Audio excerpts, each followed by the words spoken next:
Hey everyone!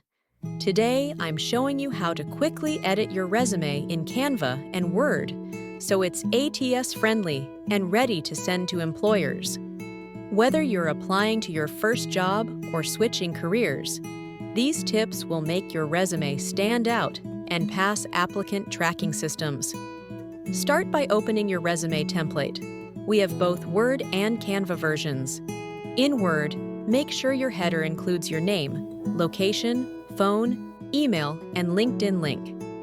In Canva, you can use the text boxes provided, but remember to stick to standard fonts like Arial, Calibri, or Cambria for ATS compatibility.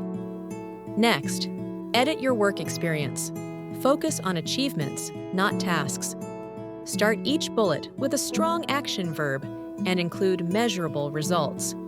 For example, instead of managed social media, say increased Instagram engagement by 35% in 3 months.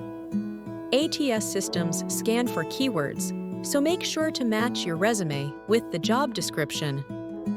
In the skills section, list 8 to 12 relevant keywords for the role. These should match the job description. Include tools, software, or methods that are industry-specific. Avoid graphics or icons. ATS cannot read them. For education, include your degree, school, and graduation year. For certifications, list them as text. ATS cannot read images or logos, so avoid placing your certifications as pictures. Once your resume is ready, export it as a PDF. Word or Google Docs works fine. Just make sure to select Save as PDF to preserve formatting.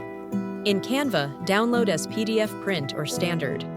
PDFs are the safest format for ATS submission. Quick tips to pass ATS.